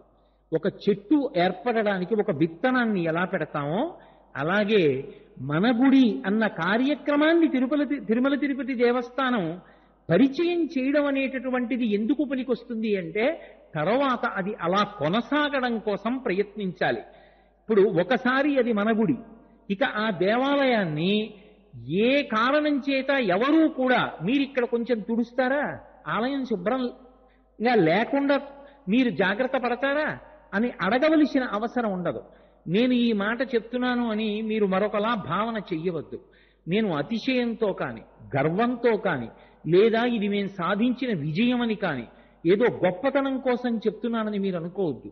మీకు సంతోషం కలగడానికి నేను ఒక్క విషయం ప్రతిపాదన చేస్తున్నాను. మా కాకినాడ పట్టణంలో అయ్యప్ప స్వామి దేవాలయం ఉంది. అయ్యప్ప స్వామి దేవాలయం చుట్టూ ఉన్న మొక్కలన్నీ కూడా 2 గజాల లోతు మట్టి కష్టపడి తవ్వుకుని భజనలు వేసుకుని భజనలు వినపడుతుండగా ఆడ మగ అందరం కలిసి ఒప్పరి వాళ్ళు పెద్ద పెద్ద తట్టలు మోసినట్టుగా మట్టి తట్టలు ఒకళ్ళకొకళ్ళం అందించుకుంటూ భగవన్నామం చెప్పుకుంటూ పెద్ద పెద్ద గాతలు తీసి అందులో గోశాలలో ఉన్నటువంటి పెంటమన్ను తెచ్చి పోసుకుని మొక్కలు వేశాం. మొక్కలు వేస్తే వెంటనే అందులోంచి నలుగురు అన్నారు, ఇవాళ మొక్కలు వేశాం, ఈ మొక్కలు బ్రతకడం ఎలా? ప్రతిరోజు సాయంకాలం మేము వచ్చి మొక్కలకి నీళ్లు పోస్తాం. ఎవరు అనలేదు, మన గుడి అంతే, మన ఇల్లు. ప్రతిరోజు సాయంకాలం ఇప్పటికీ కాకినాడ పట్టణంలో ఒక ప్రసిద్ధమైనటువంటి కళాశాలలో అధ్యాపకురాలు ఆవిడ, కొన్ని వేల జీతగత్తే. ఆవిడ ప్రతిరోజు వచ్చి మొక్కలన్నిటికీ నీళ్లు పోస్తారు. అలా దేవాలయానికి పెద్ద తడిక కట్టుకున్నాం. ఏదైనా ఉత్సవం జరుగుతుంది, ముందు అందరం కలిసి ఉదయం 8 అయ్యేటప్పటికి దేవాలయానికి వెడతాం. ఏదో అందరం కలిపి అందులో 20 రూపాయలు 30 రూపాయలు 50 రూపాయలు తోచింది వేస్తాం ఓ డబ్బాలో. దాంట్లోనే ఆ బూజులు దులిపే కర్రలు, చీపురు కట్టలు, పీతాంబరం అన్నీ కొని తీసుకొస్తారు, అక్కడ పెడతారు. తేలికగా జరిగే ఏ ఉప్మా లాంటివో వండుకుంటాం. వండుకుని అందరం కడుపు నిండా తిని కాస్త మజ్జిగ తాగి తలపాగాలు కట్టుకుని అందరం పనికి బయలుదేరినట్టు బయలుదేరతాం. తలకో గుడి విభాగం చేసుకుంటాం. అందరం తలో గుడి మొదలు పెడతాం. మొదలుపెట్టి ఒక 2 గంటలు అసలు చూడాలి, అదొక పెద్ద పండగే. ఎంత సంతోషమో! కదలలేని వృద్ధులు కూడా వచ్చేస్తారు. వచ్చేసి చక్క స్టూళ్ళు వేసి కూర్చుని దేవాలయం సామానంతా తోనేస్తారు. కొంచెం ఓపికన్న వాళ్ళు గుడంతా తుడిచేస్తారు. కొంతమంది బూజుల కర్రలు పెట్టి దులిపేస్తారు, కొంతమంది వాహనాలు కడిగేస్తారు. నేను మీతో నిజం చెప్తున్నాను, మన గుడి ఏ మధ్యాహ్నం 12:30కో అయిపోతుంది. దేవాలయం నూతి దగ్గర అందరం స్నానం చేసేస్తాం, సహపంక్తి భోజనం చేస్తాం. పెద్ద షడ్రసోపేతమైంది కాదు, ఒక కూర, ఒక పులుసు, పెరుగు, అంతే. అందరం కూర్చుని అందరం కలిపి వడ్డించుకుని మాలో మేమే ఒక తల్లిదండ్రుల బిడ్డల్లా సంతోషంగా భోజనం చేస్తాం. మీరు నమ్మండి, ఆ తరువాత దేవాలయంలో ఉత్సవాలు మొదలవుతాయి. మొదలైనప్పుడు ఎక్కడైనా కాస్త బూజు కనపడింది అనుకోండి, మళ్ళీ మన గుడి తేదీ తిరుపతి దేవస్థానాలు ప్రకటించేదాకా ఆగరు. మన గుడి బూజు పట్టింది, గబగబా వెళ్ళి బూజుల కర్ర తెచ్చి దులిపేస్తాడు. ఎవరు? చిన్న చిన్న పిల్లలు. మన గుడి. ఎవరో కొబ్బరికాయ కొట్టి పీచు పక్కన పారేస్తాడు. ఏమంటే పీచు ఇక్కడ పడేయకండి అనడు, పిల్లవాడు వెళ్ళి ఆ పీచు తీసి ఎక్కడ పడేయాలో అక్కడ పడేస్తాడు. అద్దం ఎలా ఉంటుందో దేవాలయం అలా ఉంటుంది. కారణం అది ఏదో ఒకరోజు చేసే కార్యక్రమంగా చేయడం కాదు. మన గుడిలో మానసిక భావం ఉన్నది, నా గుడి మాకు చెందినది, మేము రక్షించుకోవాలి, మేము కాపాడుకోవాలి. అక్కడి నుంచి మాకు రక్షణ ప్రసరిస్తోంది. అటువంటి గుడి మన గుడి కాబట్టి మేమందరం దానికి భాగస్వాములం. అందుకే ఇంటి నుంచి ఎవరో ఒకరు రారు, ఇంట్లో ఉన్న వాళ్ళు అందరూ వచ్చేస్తారు. మీకు నేను పరమసత్యం చెప్తున్నాను. ఒకానొకప్పుడు వెంకటేశ్వర భక్తి ఛానల్ వాళ్ళు కూడా వచ్చి చూశారు ఆ రోజు జరిగిన ఉత్సవాన్ని. ముందు రోజు నేను అక్కడ జరగబోయే ఉత్సవం గురించి చెప్తే, మన గుడి కార్యక్రమం గురించి, మరునాడు ఉదయం మా గోపాలకృష్ణ గారు తెల్లబోయారు. ఓ 500 మంది వస్తారు. 500 మంది అంటే గంటలో నాకేయచ్చు దేవాలయం అంతా. అదేం పెద్ద కొండలు ఉన్న దేవాలయం కాదు. అలాంటిది ఆంధ్రప్రదేశ్ నలుచెరగుల నుంచి వచ్చేసారు. ఎక్కడ కడప నుంచి, అనంతపూర్ నుంచి కూడా వచ్చారు కాకినాడ. మేము తెల్లబోయా, ఎవరు మీరందరూ ఎందుకు వచ్చారని అడిగాం. మేము కడప, మేము అనంతపూర్, మేము మహబూబ్ నగర్, మేము ఆదిలాబాద్. ఎందుకు వచ్చారు? మన గుడి కార్యక్రమం చేసుకోవడానికి. అదే మీ ఊళ్ళో గుడి లేదా అంటే, ఏమిటో ఇక్కడ చెప్పింది విని మాకు ఇక్కడ ఇలా చేసుకోవాలనిపించింది, ఇక్కడ ఒకసారి చూసి మేము మా గుడికి చేసుకుంటామన్నారు. నేను ఏదో పొగుడుకోవడానికి చెప్తున్నానని దయచేసి మీరు అనుకోవద్దు, నా భావనది కానే కాదు. ఇవాళ మా కాకినాడ చుట్టుపక్కల ఉన్నటువంటి అనేక పల్లె పట్లలో కూడా దేవాలయాల్ని ఎవ్వరూ కార్మికులు శుభ్రం చేయరు. ఏ గుడికి సంబంధించిన భాగవతులు వాళ్ళే. ఒక ఆదివారం నియమం పెట్టుకుంటారు, వెళ్ళి దేవాలయాన్ని తుడిచేసుకుంటారు, కడిగేసుకుంటారు. అది మన గుడి. మన అన్నది ఆ ఆలయంతో ఒక అనుబంధం. అది ఒక నీతి కాలంలో చాలా అందంగా జరగవలసిన కార్యక్రమం. పొద్దున్న మొదలుపెట్టి రాత్రి వరకు చేయకూడదు. చేసేటప్పుడు ఎవరో ఒకరు పెద్దరికం వహించాలి, జాగ్రత్త తీసుకోవాలి. ఆలయ శిఖరాలు ఎక్కడం, పైన ఉన్న కలశలు ముట్టుకుని తోముతానండం, ఒక్కొక్కసారి జారిపడి ప్రమాదాలు సంభవిస్తాయి. శక్తిని బట్టి కార్యక్రమాన్ని చెయ్యాలి, అంతేకాని ఒకలా ఏదో చేసేద్దామని చెప్పి తాపత్రయపడకూడదు. అసలు అన్నిటికన్నా ప్రధానం ఏమిటంటే ఇది మన గుడి. నేను అతిశయోక్తిగా మాట్లాడుతున్నాను అని మీరు అనుకోకపోతే మీకు ఒక విషయం చెప్తే మీరు చాలా సంతోషిస్తారు. ఎక్కడో లేరు, సభలో ఇక్కడే ఉన్నాడు నా ఎదురుగుండా మోహన్ రావు గారని. ఆయన ఎక్కడికైనా దేవాలయానికి వెడితే ఆఖరికి కాకినాడలోనే ఇవాళ బిక్కవోలు సుబ్రహ్మణ్య దర్శనం చేసుకొద్దాం మోహన్ రావు నాతో వస్తారా అన్నాను అనుకోండి, ఆయన పాత గుడ్డోటి లాల్చీ జేబులో పెట్టుకుని వస్తారు. ఆఖరికి కుంభకోణం వెళ్ళి నేను తెల్లబోయా, నేను మర్చిపోయాను కానీ నేను మర్చిపోలేదని. కుంభకోణం వెళ్ళాం, ఆయన పాత గుడ్డ జేబులో పెట్టుకొచ్చారు. వచ్చి దర్శనం అయిపోయింది, గురువుగారు ఒక్కసారి కాసేపు దేవాలయం శుభ్రం చేసి వస్తానని పాత గుడ్డ పెట్టి దేవాలయం గోడలు కాసేపు తుడిచేశారు. ఈశ్వరుడిచ్చిన ఈ శరీరం ఈశ్వర సేవకి ఉపయోగపడాలి. అది తృప్తి, అది ఆనందం. నా తండ్రిని సేవించాను, నా తల్లిని సేవించాను, ఇవాళ నా ఒంటికి చెమట పట్టింది. దానికి ఎవరో ఏవో సంబారాలు తెచ్చి ఇవ్వక్కర్లేదు. చీపురు ఇంట్లో లేకుండా ఉంటుందా? బూజుల కర్ర ఇంట్లో లేకుండా ఉంటుందా? పోనీ ఈ రెండూ లేవు. ఓ పాతగుడ్డ లేకుండా ఉండదుగా.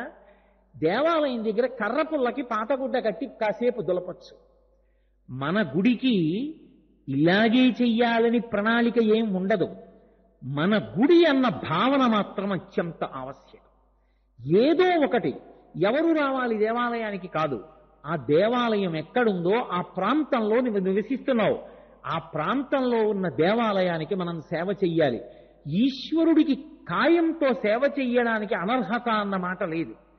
ఎవరైనా ఏ పనైనా చెయ్యగలరు. మీరు పాండురంగ మహాత్మ్యం చదవండి, స్కాంద పురాణంలో బ్రహ్మోత్తర ఖండం చదవండి. ఒకానొకప్పుడు ఒక పిచుకని ఒక డేగ తరువుకొచ్చింది. ఆ పిచుకకి ఎటు పారిపోవాలో అర్థం కాక ఆనందనిలయం విమానంలోకి వెళ్ళింది. ఇదే తిరుమల క్షేత్రంలో ఆనందనిలయ విమానంలోకి వెళ్ళిపోయింది. డేగ లోపలికి రాలేకపోయింది, పెద్ద శరీరం కాబట్టి. కానీ భయపడిపోయింది పిచుక డేగ తరివిందని. అది పెద్ద అరుపులు అరుస్తూ అదే పనిగా కాసేపు ఎగిరింది ఆ విమానానికి ఇవ్వాల ఆ దేవాలయంలో. అప్పుడు ఇంత పెద్ద వ్యవస్థ కాదు కదూ. ఎగిరినప్పుడు ఆ పిచుక యొక్క రెక్కల అల్లార్పుకి అక్కడ ఉన్న ధూళికణాలు కొన్ని తొడవబడ్డాయి. నీకు తెలిసి చేశావా తెలియక చేశావా కాదు, శరీరంతో సేవ చేశావా లేదా ప్రధానం ఈశ్వరుడికి. ఒక పిచుక తన చిన్న రెక్కలతో దేవాలయాన్ని తుడిచింది. వచ్చే జన్మలో రాజకుమారుడై పుట్టాడు. నేను అబద్ధం చెప్పాననుకుంటే స్కాంద పురాణంలో బ్రహ్మోత్తర ఖండం పరిశీలించండి, పాండురంగ మహాత్మ్యం పరిశీలించండి. ఈ శరీరంతో దేవాలయానికి సేవ చెయ్యడం అన్నది అంత గొప్ప విశేషం. అందుకే ఉత్సవాలకి ముందు రహదారి తుడుస్తారు. ఆ రహదారి కూడా ఎవరు తుడుస్తారు అంటే, మాకు కాకినాడ పట్టణంలో ఉత్సవం జరుగుతుంది అంటే నెల్లాళ్ల ముందే దానికోసం దరఖాస్తు పెట్టుకుంటారు. అయ్యా నేను తుడుస్తానండి అని. ఎవరు? కోట్లకి పడగలెత్తిన వాళ్ళు, పెద్ద పెద్ద పదవులలో ఉన్నవాళ్ళు, వాళ్ళు తుడిచేది, వాళ్ళు నీళ్లు చల్లేది, వాళ్ళు చేతిలో కలశలు పట్టుకునేది. చిన్న చిన్న పిల్లల దగ్గర నుంచి ఎంత సేవ చేస్తారో దేవాలయానికి. అది మన గుడి. ఈ గుడిని మేము కాపాడుకోవాలి. ఎంత పొంగిపోతారంటే ఇంటింటికి వెళ్ళి శుభవార్తలా చెప్తారు. మేము వేసుకున్న అరటి చెట్లు అవి పెరిగి పెద్దవయ్యాయి. వచ్చే శారదా నవరాత్రులకి దేవాలయం ద్వారానికి రెండు పక్కల అరటి చెట్లు పైకొచ్చి చక్రకేళి గెలలు ఇలా దిగితే మనం ఆ చెట్ల మధ్యలోంచి గుళ్ళోకి వెళ్ళాలని కోరుకున్నాం. నిజంగా శారదా నవరాత్రులకి రెండు చక్రకేళి గెలలు దిగాయి. ఆ పళ్ళు కోసి అమ్మవారి నైవేద్యానికి తీసుకెడుతున్నప్పుడు అందరం ఒకళ్ళ దగ్గరికి ఒకళ్ళం వచ్చి మనం వేసుకున్న అరటి చెట్టు గెలేసింది. మన గుళ్ళో మన అరటి చెట్టు గెలేసింది. ఒకళ్ళకొకళ్ళు చెప్పుకుంటే ఎన్ని పనుల్లో ఉన్నా సరే గుడికి వెళ్ళి అబ్బా మనం వేసుకున్న అరటి చెట్టు గెలేసింది, మనం వేసిన మందార చెట్టు పువ్వు పూసింది, మనం వేసిన చెట్లు దండకి సరిపోతున్నాయి, మనం వేసిన తులసి బృందావనం ఇవాళ స్వామివారి సహస్రనామాలకి సరిపోతున్నాయి. ఒక్కడు చెట్టు మీద చెయ్యడు, పువ్వు కొయ్యడు, ఇచ్చట పువ్వులు కొయ్యరాదు అని బోర్డులు ఉండవు. అది మన గుడి కాబట్టి ఎవరు ముట్టుకోరు. మా ఇంట్లో బీరువాలో పెట్టిన వస్తువులు దొంగతనము చెయ్యరాదు, ఈ గోడ వద్ద మూత్ర విసర్జన చెయ్యరాదు అని బోర్డు పెట్టానా? బోర్డు పెట్టను. ఎవరూ ఇంట్లో ఎత్తుకెళ్ళాడు. ఎవరింట్లో ఎవడెత్తుకెళ్తాడు? నా జేబులోది కొట్టేసి ఈ జేబులో పెట్టుకుంటానా? అది మన ఇల్లు, ఎవడికి వాడే రక్షిస్తాడు. అది మన గుడి. ఎవడూ అక్కడి నుంచి పువ్వులు తీసుకోడు, ఎవడు పళ్ళు తీయడు. అవి దేవాలయానివి అంతే. అందరూ దేవాలయానికి రక్షకులే. ఎంత తాపత్రయపడతారంటే అలా కాపాడతారు. అది మన గుడి. అది ఇవాల్టి సిద్ధాంతం కాదు. కొత్తగా తిరుమల తిరుపతి దేవస్థానాలు తీసుకొచ్చినటువంటి సిద్ధాంతం అనుకుంటున్నారేమో, పొరపాటు. అది శాస్త్రాంతర్గతమైనటువంటి విశేషం. ఒకప్పుడు శైవ సంబంధంలో నాయనారులు అంటారు పరమశివుణ్ణి సేవించిన వారిని, విష్ణువు వలన అనుగ్రహము పొందిన వారిని ఆళ్వారులు అంటారు. ఆ నాయనారులు 63 మంది. అందులో అందరికన్నా జ్ఞానమనందు ప్రసిద్ధుడు జ్ఞాన సంబంధ నాయనార్. శారీరకంగా వృద్ధుడు అప్పర్. ఇద్దరూ కలిసి దక్షిణ దేశంలో ఒక శివాలయానికి వెళ్ళారు. ఆలయం అంతా శిథిలం అయిపోతుంది. చూశారు, ఈ ఆలయాన్ని పునర్నిర్మాణం చెయ్యాలి. వాళ్ళ దగ్గర ఏ డబ్బు ఉంది? వెళ్ళి పరమేశ్వరుడికి చెప్పారు, స్వామి దేవాలయం ఇలా ఉండడం మాకు బాధగా ఉంది, ఈ దేవాలయాన్ని పునర్నిర్మాణం చేస్తాం. సాయంకాలం అయ్యేటప్పటికి పనిచేసిన కార్మికులకు జీతం ఇవ్వడానికి ఇద్దరం చూరులో చేయి పెడతాం. కావలసిన ద్రవ్యం లభించేటట్టుగా నువ్వు అనుగ్రహించాలి. ప్రతిరోజు దినసరి వేతం మీద కార్మికుల్ని పెట్టారు. దేవాలయంలో పని జరిగిపోతోంది. సాయంకాలం అయ్యేటప్పటికి జ్ఞాన సంబంధనాయనారు అప్పరు ఇద్దరు పైన చూరులో చెయ్యి పెట్టేవారు. ఇద్దరికీ చెరుకొక బంగారు నాణ్యం దొరికేది. 2 బంగారు నాణేలు అంగడికి పంపేవారు డబ్బిమ్మని. అప్పరికి దొరికినటువంటి బంగారు నాణ్యంలో బంగారం ఎక్కువ ఉండేది. జ్ఞాన సంబంధనాయనారికి దొరికినటువంటి బంగారు నాణ్యంలో బంగారం తక్కువ ఉండేది. జ్ఞాన సంబంధం 1 రోజు కాదు, 2 రోజులు కాదు, అందరిలో తాను గొప్పవాడు. అటువంటి వాడు ప్రతిరోజు నాణ్యంలో బంగారం తక్కువ ఉండడమే బాధ వేసి ఓ రోజు పరమశివుణ్ణి అడిగాడు, శివ, ఏ ఒక్క రోజు నాకు దొరికిన నాణ్యంలో బంగారం ఎక్కువ ఉండదు, అప్పటికి దొరికిన నాణ్యంలో బంగారం ఎక్కువ ఉంటుంది, ఏమి నేను చేసిన దోషం అని అడిగాడు. శివుడు మాట్లాడాడు.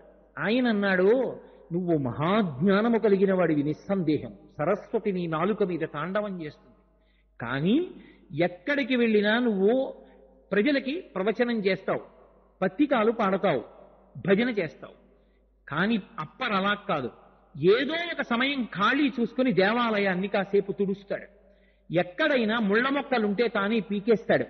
ఏదైనా గుడికి అవసరం ఏముందో 1000 కళ్ళతో చూసి ఎక్కడో అక్కడ కనీసం తుడిచైనా వెళ్ళిపోతాడు. ఆయన ప్రతిరోజు కాయిక కైంకర్యం చేస్తాడు. నువ్వు చెయ్యవు. నీ యందు ఈ దోషం ఉంది, నీ శరీరాన్ని వాడవు, అందుకే నీకు దొరికే నాణ్యంలో బంగారు శాతం తక్కువ. అప్పర్ చేస్తాడు, అందుకే ఆయనకి దొరికేటటువంటి నాణ్యంలో బంగారు శాతం ఎక్కువ అన్నాడు. మన గుడి ఎవరి కోసమో పెట్టినటువంటి కార్యక్రమం కాదు.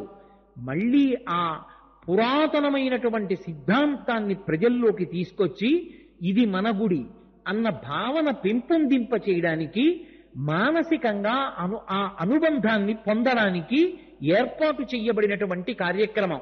అటువంటి కార్యక్రమం అయినప్పుడు మనకి మనంగా ఓ క్రమశిక్షణ పెట్టుకోవాలి. ఏదో ఒక సమయం, రేపటి రోజున కార్తీక పౌర్ణమి అద్భుతమైనటువంటి రోజు. అంత పరమాద్భుతమైనటువంటి రోజున మేము ఆ రోజు ఉదయం 8 గంటలకి దేవాలయానికి వెడతాం. తలుపులు వేయడం కుదరదు. రేపటి రోజున అసంఖ్యాకంగా భక్తులు దర్శనానికి వస్తారు. అందుకే పైన ఉన్నటువంటి గోడలన్నీ కూడా తుడుస్తాం. దేవాలయం అంతటా కూడా దీపాలు వెలిగిస్తాం. వెలిగించేటప్పుడు నేను దీపం పెట్టేశానా లేదా అన్నది కాదు కారణం. దీపం పెట్టింది వేరొకరి ప్రమాదానికి కారణం కాకుండా పెడుతున్నానా లేదా అన్నది ప్రధానమైనటువంటి అంశం. అలా దీపం పెడుతున్నానా లేదా. సాయంకాలం అయింది, చక్కగా అందరూ వెళ్ళి భజన చేయడం. ప్రదోష వేళ అయ్యేటప్పటికి దేదీప్యమానంగా ఆంధ్రదేశం అంతా కూడా ఎటు చూసినా దీపాలే. ఏదో విమానంలో రాత్రి ఏ ముంబై మహానగరంలోనో దిగుతుంటే 1,000,000 దీపాలు కనపడతాయి. అలా రేపటి రోజున ఏ విమానంలోంచో గగనతలంలోంచి చూస్తే ఏది హైదరాబాదో, ఏది తిరుపతో, ఏది కాకినాడో, ఏది పల్లెపట్టో తెలియకూడదు. ఆంధ్రదేశం అంతా దీపాలమయం అయిపోవాలి. మనుష్య జన్మని తరింపచేసుకుని ఆ చెప్పవలసిన శ్లోకాన్ని చెప్పి, కీటాపతంగాహమశకాశ్చ వృక్షాః జలే స్థలే ఏ నివసంతి జీవాః దృష్ట్వా ప్రదీపం నచ జన్మభాగినః భవంతి త్వం శపచాహి విప్రాః. నిన్నటి రోజున నేను ఆ శ్లోకం గురించి చెప్తే ఉత్సాహవంతులైన కొంతమంది ముందుకొచ్చి రాత్రికి రాత్రి ముద్రణ చేసి కొన్ని వేల ప్రతులు సిద్ధం చేసి ఇవాళ మీకు అందరికీ అందించారు. అది మన గుడి, ఇది మన గుడి. మనం చేసుకుందాం. అంతేకాని అన్నీ ఎవరో చెయ్యాలని కోరకూడదు. మన గుడి అంటే మనం చేసుకోవాలి. చక్కగా శ్లోకం చదివి అందరం దీపాలు పెట్టాలి. అన్ని గ్రామాలలో, అన్ని పట్టణాలలో, అన్ని నగరాలలో దేవాలయాలు ఉంటాయి.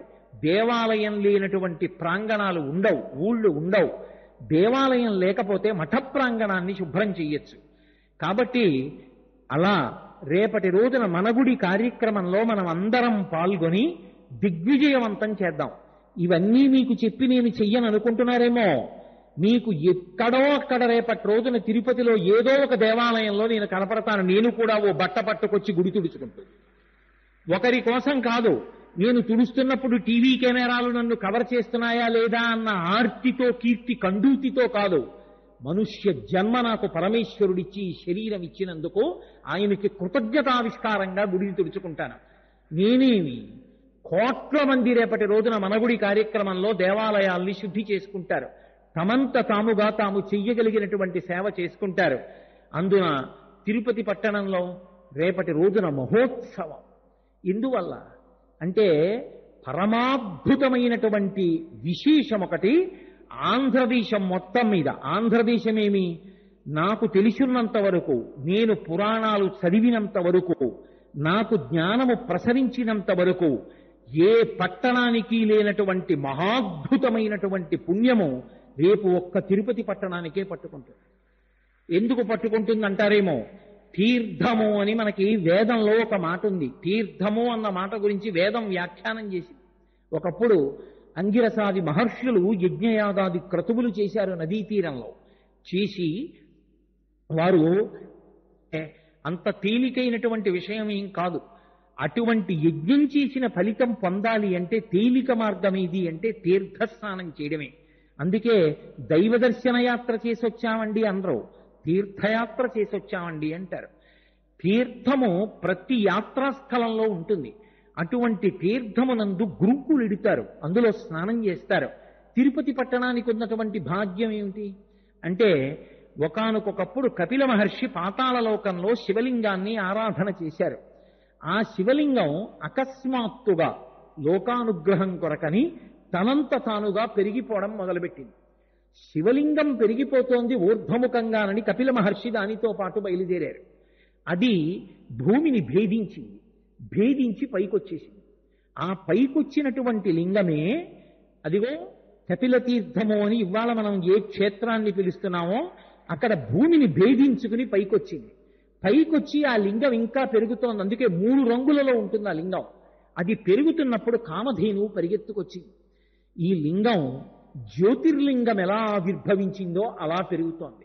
ఆపాతాళ నభస్థలంత భవన బ్రహ్మాండమా విస్ఫుర జ్యోతిస్ఫాటిక లింగమౌలి విలసత్పూర్ణేందువంతామృతై అస్తోకప్లుతమేకమీశమనిశం రుద్రాను వాకాన్ జపం ధ్యాయేత్ ఇప్సిత సిద్ధయే ధ్రువపదం విప్రోభిషించేచ్చివం బ్రహ్మాండ వ్యాప్త దేహాభసిత హిమరుచాభాసమానాభుజంగై కంఠే కాళాః కపద్దాః కలిత శిశికలశ్చండకోదండహస్తాః ద్రక్షా రుద్రాక్షమాలా సులలిత వపుషస్సంభవా ముక్తిభేదాః రుద్రాశ్రీ రుద్రసూక్త ప్రకటిత విభవాన ప్రయచ్చస్తు సౌఖ్యం అంటుంది ఎదుర్వేదం.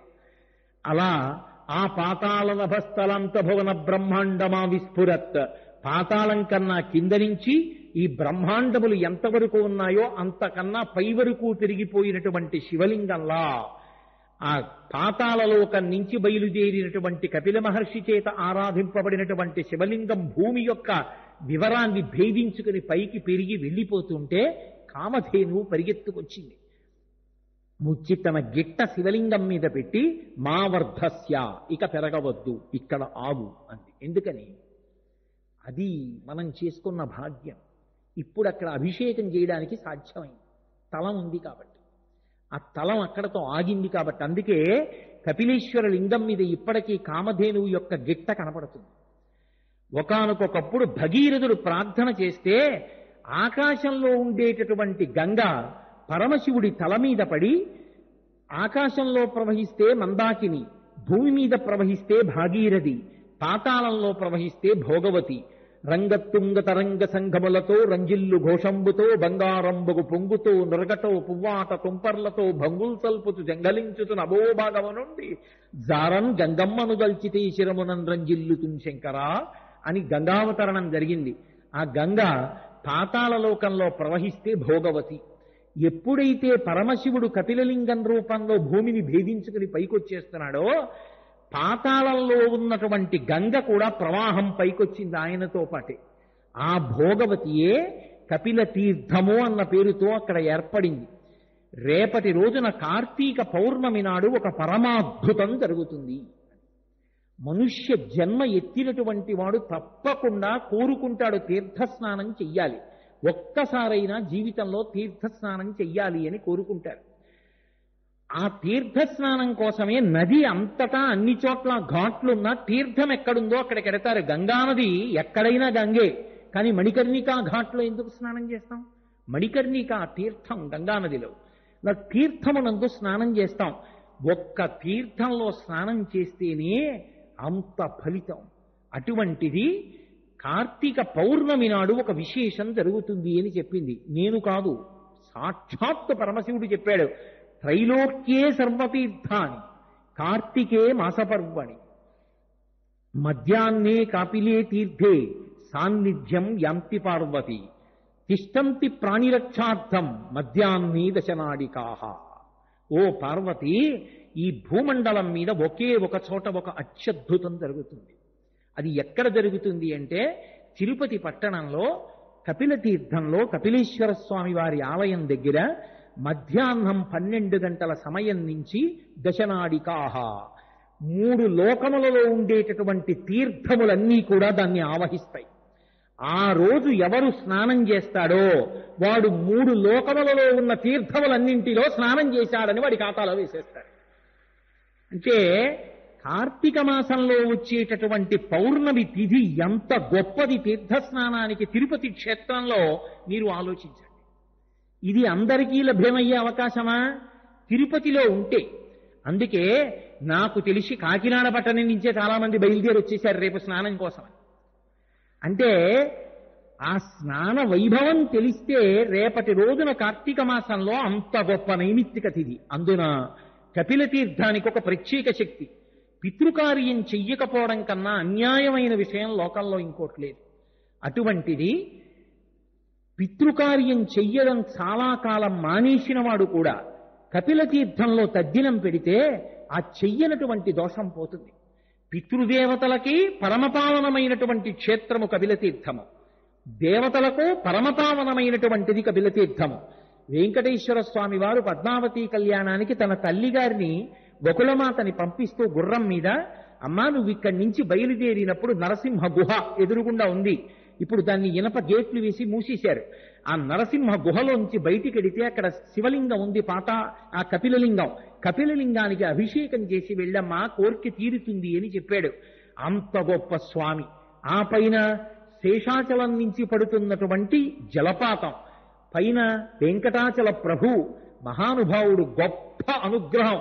అందుకే వెంకటాద్రి సమంస్థానం బ్రహ్మాండే నాస్తికించన వెంకటేశ సమోదేవో నభూతో నభవిష్యతి. వెంకటేశ్వరుడితో సమానమైనటువంటి దైవము ఇక పూర్వము కాని ఇక పైన కాని ఉండరు, లేరు. ఎందుచేత అంటే ఈశ్వరుడు ఎన్నో అవతారాలు స్వీకరించాడు.